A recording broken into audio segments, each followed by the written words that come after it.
안녕하세요, 김미경입니다. 여기는 지금 뉴욕이에요. 이제 지금 캐나다의 3개 도시를 거쳐서 지금 현재 여기 뉴욕으로 와 있습니다. 뉴욕에서 전하는 메시지예요. 여러분, 왜 인간관계 중에서 정말 해석이 안 되는 인간관계가 있어요. 예를 들면은 그 사람이 너무 크고 내가 작으면 인간관계는 해석이 잘 안 돼요.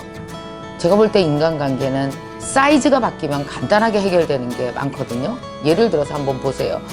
요만한 걸 해석을 해요. 손톱만한 걸 해석을 하려고 그러는데 내가 만약에 요만한 점이야. 그러면 얘를 해석할 수 있을까 없을까요? 해석이 불가능하죠. 그죠?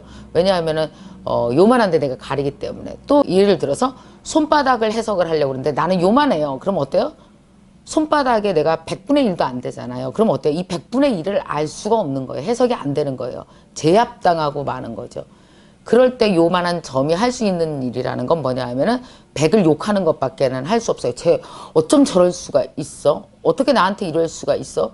이것밖에 안 돼요. 근데 아무리 요만한 점이 이만한 손바닥을 해석을 하려고 그래도 제 보기에는 역부족이에요. 절대 해석이 안 됩니다. 그러면 어떻게 하면은 해석할 수가 있을까요? 이 손바닥보다 이렇게 커버리는 거예요. 완전히 커버리면 한눈에 보여요. 아, 제가 그래서 그랬구나. 그 사람은 그때 그럴 수밖에 없었구나. 아, 그때 왜 내가 이해하지 못했을까? 이 사이즈 게임인 것 같아요. 제가 그걸 한번 느낀 적이 있단 말이에요. 저는 어렸을 때 아버지가 정말 해석이 안 됐었어요. 우리 아버지가, 내가 어렸을 때 아버지는 이만했겠죠. 나는 요만했겠죠. 아버지를 해석할 수가 없는 거예요. 우리 아버지는 어떤 사람이냐 하면은 계속 망해요. 뭐가 그렇게 일이 안 돼요. 막 자꾸 뭐 사업마다 하는 사업 한 8가지 했대요. 8가지 다 망했고 결국 그 모든 대가는 우리 자식들이 치렀고, 그리고 또 가장 큰 대가는 누가 치렀을까요? 가엾은 우리 엄마예요. 그래서 나는 어렸을 때 우리 엄마는 너무 가엾은 거예요.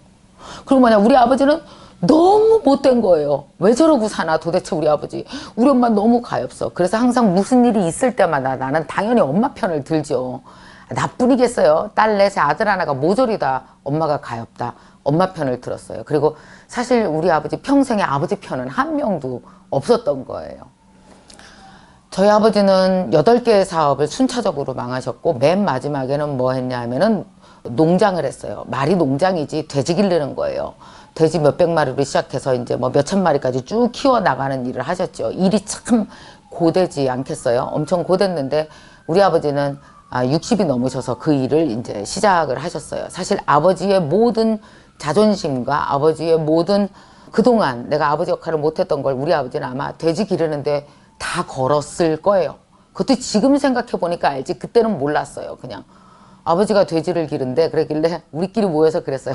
아이고, 그렇게 폼나는 일만 하다가 돼지를 어떻게 길러? 아이고 참, 그거 잘할래나? 이런 식이었단 말이에요. 지금 생각하면 너무 미안하죠. 근데 어느 날이었어요. 제가 그 결혼하고 나서예요. 증평에 내려갔어요. 엄마한테 물어봤죠. 아빠 어디 있어요? 그랬더니 아빠 돼지막에 있대요. 그 돼지 막사 옆에는 아버지 혼자 이렇게 돼지 똥을 치우고 오면 이런 추리닝에 돼지 똥 같은 게 다 엉겨 붙어 있어요. 그러면 그 옷을 입고 방 안으로 들어오면 온 집안의 돼지똥 냄새가 정말 진동을 해요. 코를 막고 다녀야 될 정도. 그러니까 아버지는 이제 집안의 돼지똥 냄새를 들여올 수 없으니까 거기서 옷을 다 갈아입고 거기서 샤워를 하시고 그리고 집 안으로 들어오셨단 말이에요. 그래서 이제 아빠를 보려고, 또 돼지막이 얼마나 변했나, 돼지가 늘었나 구경하려고 내가 이제 이렇게 슬리퍼 신고 슬슬 나갔어요. 아우, 정말 이렇게 돼지막사를 지나면 냄새가 진동을 해서 코를 찔러요. 어떻게 거기서 그렇게 일을 하루 종일 하셨나 모르겠어요. 그리고 이제 아버지 옷 갈아입는 데쯤으로 갔단 말이에요. 가다가 제가 기가 막힌 걸 봤어요. 웅덩이가 이렇게 있었는데 거기에 정말 깜짝 놀랐어요. 죽은 돼지가 엄청 많은 거예요. 너무 놀라갖고 막 도망을 쳐서 아빠! 그리고 아빠한테 할 얘기가 있으니까 아빠 저거 왜 저래? 이거 물어보려고 막 뛰어갔더니 우리 아버지가 없어요. 근데 안에서 소리가 나는 거예요. 아빠 옷 갈아입는 곳에서 막 쿵! 쿵! 그런 소리가 나요. 이건 도대체 무슨 소리야? 놀래갖고 내가. 그랬더니 그 안에서 또 어떤 소리가 나냐면 이런 소리가 나는 거예요. 이런 소리. 이거 뭔 소리야 도대체. 돼지 소리랑 섞여서 구분도 잘 안 가요. 귀를 기울였더니 아버지가 울고 있었는데 내가 그때 아버지 뒷모습을 봤는데 우리 아버지가 이렇게 이런 벽에다가 이렇게 머리를 쿵쿵 박으면서 그때 우리 아버지가 뭐라 그랬냐면 지금도 그 아버지 한마디가 잊혀지지가 않는데 이렇게 말했어요. 나라는 놈은 왜 이렇게 평생 안 풀려? 그러면서 우시더라고요. 왜 이렇게 평생 안 풀려? 왜 이렇게 안 풀리냐고 그러면서 이렇게 막 우는데 그때 나도 아버지를 따라서 옆에서 막 울었거든요. 내 나이가 그때 40이 넘었을 때예요. 세상에 40년 만에 처음으로 내가 아버지를 봤어요. 내가 아버지의 진짜 모습을 본 거예요. 그러니까 우리 아버지는 평생 너무 잘 살고 싶었고, 우리 아버지 성함이 김기환 씨예요. 우리 엄마 이름이 순이에요. 봐라 순이야. 내가 이렇게 돈 잘 벌어. 내가 남편으로서 역할을 잘해. 내가 누구냐. 얼마나 하고 싶었겠어요. 안 하고 싶은 남자가 세상에 존재하겠습니까? 근데 아버지는 평생 너무 안 풀리셨던 거예요. 자기도 잘하고 싶었겠죠. 우리 아버지 얼마나 잘하고 싶었겠어요. 하면 망하고 도대체 뭐가 문제인지 모르겠고. 물론 우리 아버지는요 어떤 사람이냐면 악착 같은 면은 없어요. 되게 착하고 순한 양반이에요.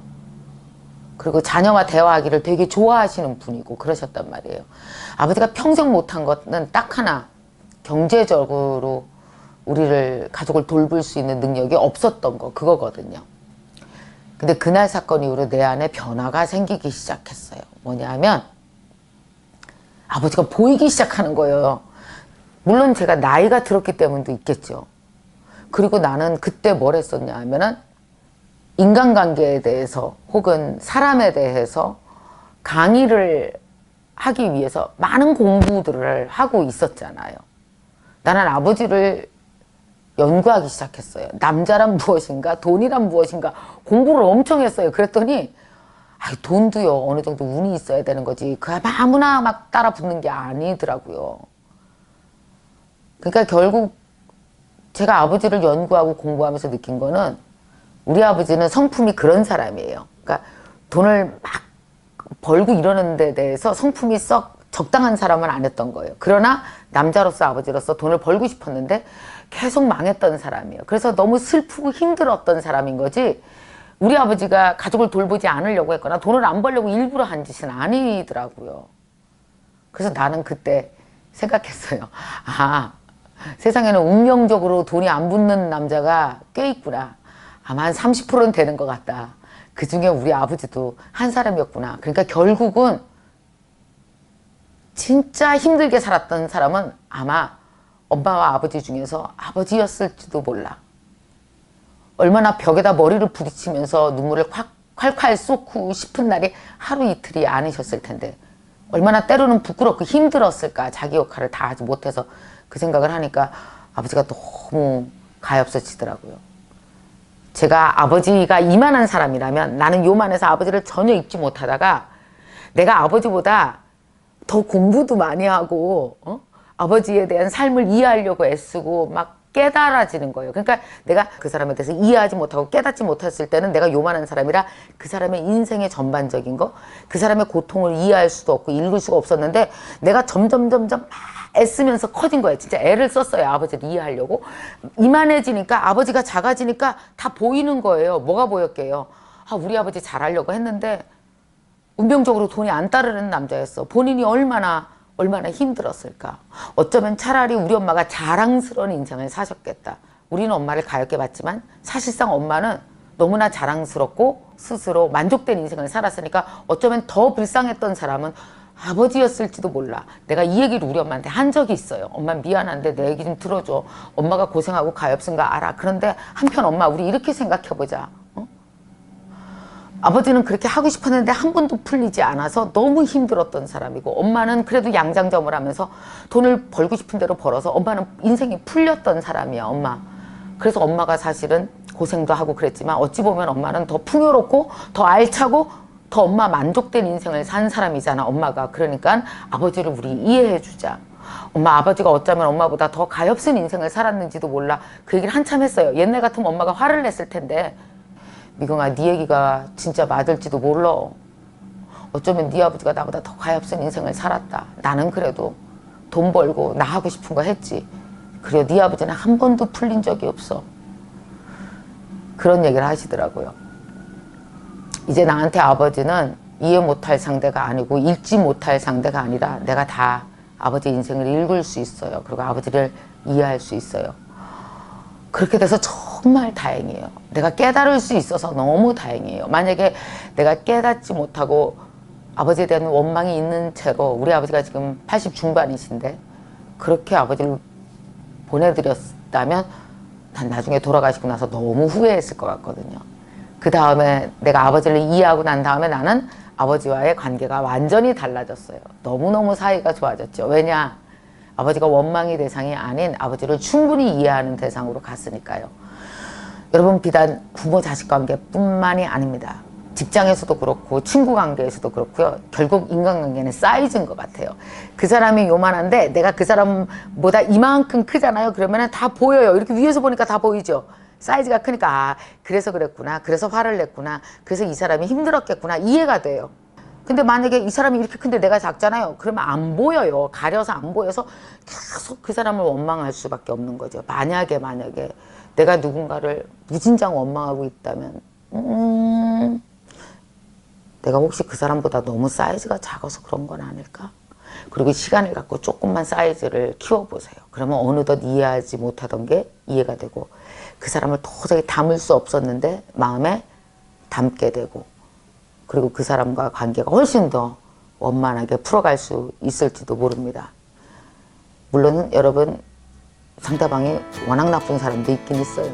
그러나 굉장히 많은 부분에서는 내가 그보다 너무 작아서 그 사람을 담을 수 없어서 내 안에 들어오게 할 수 없어서 내치는 경우도 이해할 수 없어서 읽지 못해서 그냥 그 사람을 원망하는 단계 그냥 거저 욕하는 단계로 지금 머물러 있을 수도 있으니까요. 혹시 누군가와 힘들다면 그와 나와의 사이즈에 대해서 한번 생각해 보시고 내 사이즈는 온전한가 이건 더 넓혀야 되는 거 아닌가에 대해서 꼭 생각해 볼 수 있는 기회가 한 번쯤 있으셨으면 좋겠습니다.